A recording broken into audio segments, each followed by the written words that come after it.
I was hungry. I'm always hungry. That's the truth. Food, glorious food. Thanksgiving weekend in America is full of food and football. We overindulge in both, or at least some of us do. Others, of course, go hungry and have no entertainment. Such is the price of a society in which the gap between rich and poor continues to grow, and many are without shelter. Last year, in a moment of sheer idiocy, I invited my extended family to my house for Thanksgiving dinner. There were, in the end, I think, just 9 of us instead of the 12 or 13 originally threatened. I say threatened because you need to understand that I am used to cooking for one person. Even cooking for 4 people makes me gulp a little bit. Cooking for 9 or 12 is a near impossibility. If you're used to cooking for a family of 4, picture to yourself that you now have to cook for 36. Or if you're used to cooking for 2, you have to cook for 18. That's the kind of scale that I was facing, and it was a daunting task. I know there are some of you out there who do this with ease, but I am not one of you. That's all I can say. Then there's the fact that we do have vegetarians in our group who do not find tofu an acceptable source of protein. Besides, I tried a tofurkey once. Enough said. Furthermore, we have one person who is allergic to eggs. So that means 2 kinds of stuffing because my normal stuffing has eggs in it. And of course, the vegetarians don't want to eat stuffing that's been in the turkey. So you have to have stuffing that has not been in the turkey. And it means 2 kinds of gravy because the vegetarians don't want to eat the gravy that comes from all the turkey drippings, even though I personally think it's absolutely delicious. But I respect their choice. So 2 kinds of gravy, 2 kinds of stuffing. It means a source of protein other than turkey, and remember that tofu is not an option. In addition to these complications, there are the usual accompaniments. Mashed potatoes, we heard about mashed potatoes this morning, sweet potatoes, green veggies, and oh yes, there are differences of opinion about green vegetables as well. Cranberry sauce, pies, no pumpkin or pecan for the egg allergic person. And I'm doing all of this last year in the smallest and least convenient kitchen I have ever had in my life. Even worse, my oven stopped working. Well, it didn't exactly stop. It still heated, but the control panel that allowed me to set the heat level or to know how hot it was supposed to be stopped giving me any display. I put not 1 but 2 thermometers in the oven, and they gave me completely different readings. My 16-pound turkey that was stuffed should have taken more than 5 hours to cook. I was a math major once, okay? It's 3 hours, it's 20 minutes per pound, so it's 3 pounds per hour for a stuffed turkey. So if you have a 15-pound bird, this is 5 hours. Mine was 16 pounds. It should be about 5.5 hours in the oven. 3.5 hours later, all of a sudden, the little pop-up thing pops up. Is it done? Is it not done? I have no idea. And you really don't want to feed people raw turkey. Altogether, this was a recipe for disaster. Much to my surprise, almost everything came out fairly well. And eventually, the latecomers, I didn't mention that my family is notorious for not showing up on time. But anyway, eventually the latecomers arrived, and we did sit down to eat, at which point my younger niece's little boy promptly ate all the olives and not much of anything else. So there were no olives for anybody else, and I hate to think of the stomach ache that poor child might have had later in the day. Now, I'd been up since about 5 a.m. cooking, and I expected them to eat dinner, say thank you, and go away.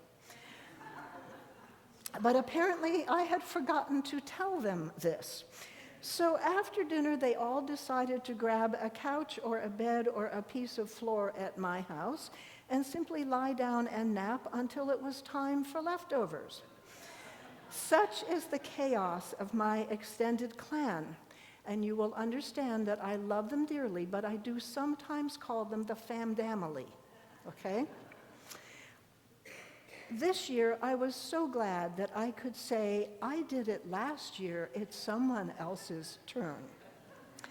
I was hungry, and you gave me food. There's a show on TV called Naked and Afraid. I watch a lot of strange stuff while I'm quilting. Mostly the History Channel, which isn't so strange. I watch a lot of sports. I love tennis, sometimes football. But I came upon this show called Naked and Afraid, and I've watched it a number of times. Usually two people, a man and a woman who don't know each other, are sent out into some remote and very difficult terrain.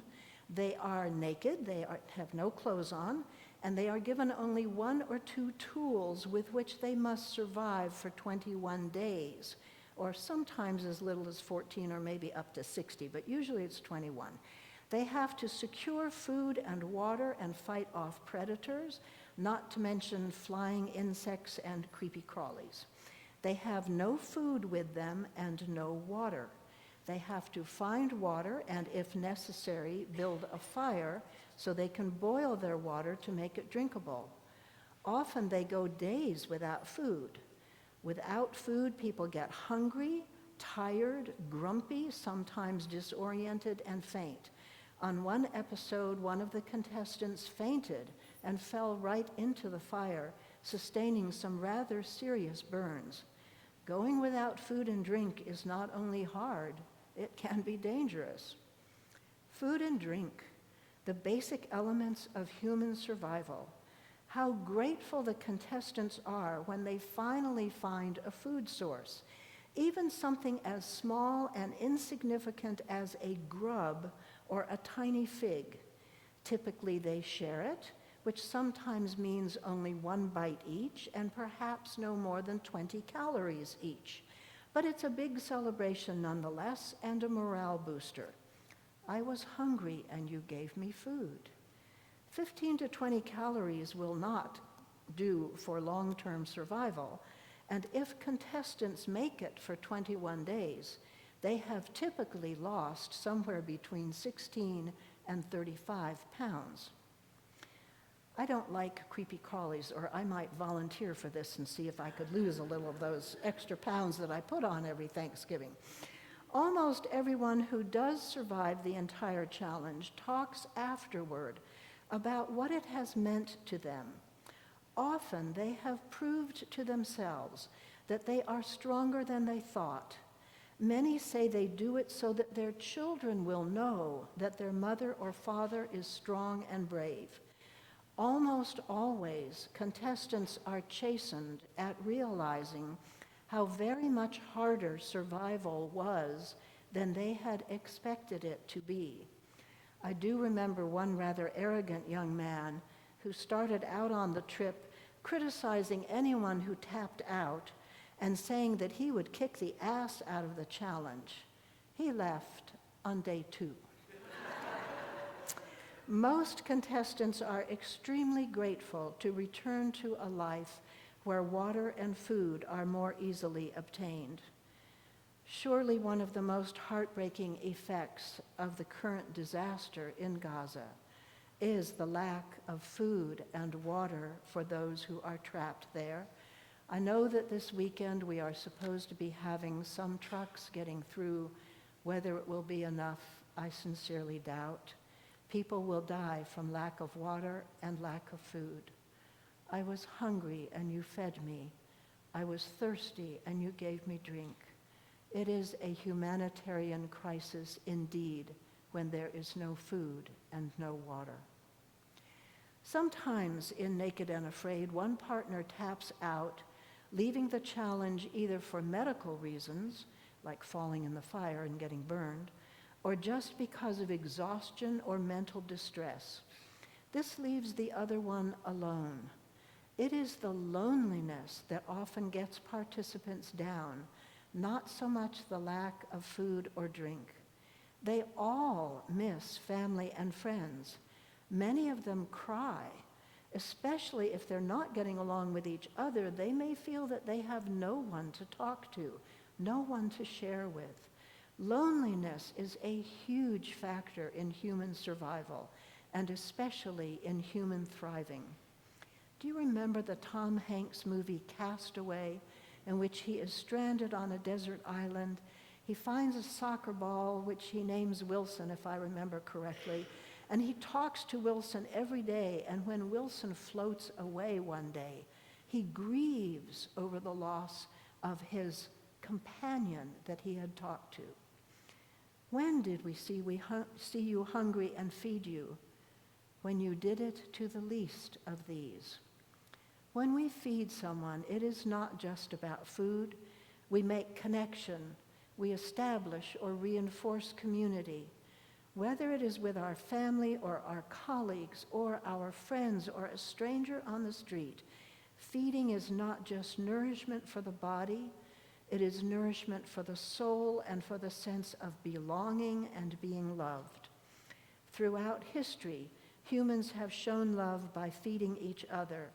It's no wonder that the table that symbolizes our communion with each other is the table at which we receive food and drink, as we do the first Sunday of each month here at Parkside. Food and drink are binding elements, creating community, strengthening bonds of relationship with others whom we know and with others whom we do not know. Food and drink, yes, but also companionship, someone to share the journey, listen to the pain, comfort the losses, rejoice in the accomplishments. These things too are vital for human life to be more than just survival. It is one thing to live 21 days in the wilderness naked and afraid. It is another thing to live as God intended us to live, an abundant life. An abundant life is not just about having food and drink, or enough football for some of us. An abundant life requires a spirit of gratitude for what we have and a spirit of generosity, the desire to share what we have with others. God wants for each of us an abundant life. Ironically, to have abundance, sometimes we must give away what we have, sharing our food and drink with others, creating community where there was loneliness, being willing to take risks and not be afraid for the sake of the beloved community that God intends. I was hungry and you gave me food. I cannot tell you how grateful I am to the Congregational Life Committee, and especially to Carol Luther and her crew of amazing people who bring coffee and water and food for us every Sunday, not just in the fellowship hall after church, but here in the sanctuary for those of us who come early to practice music. They are my silent saints of the church, never asking for recognition, but giving out of a generosity of spirit and feeding the multitudes every week. For you, I am thankful.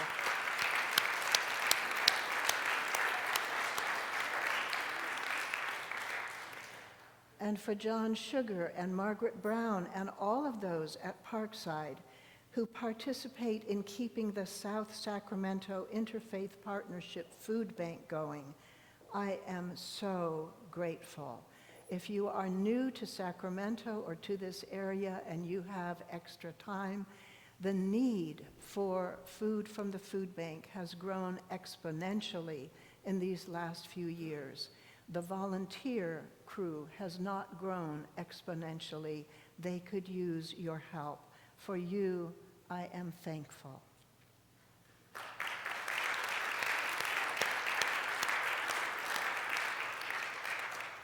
For the generosity of all those who give time and talent and spirit and financial support to Parkside Church, I am thankful.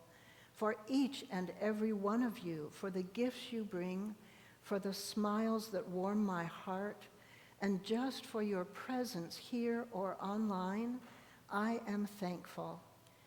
but above all, that God so loved the world, that God came to dwell among us and to give us the peace that passes understanding.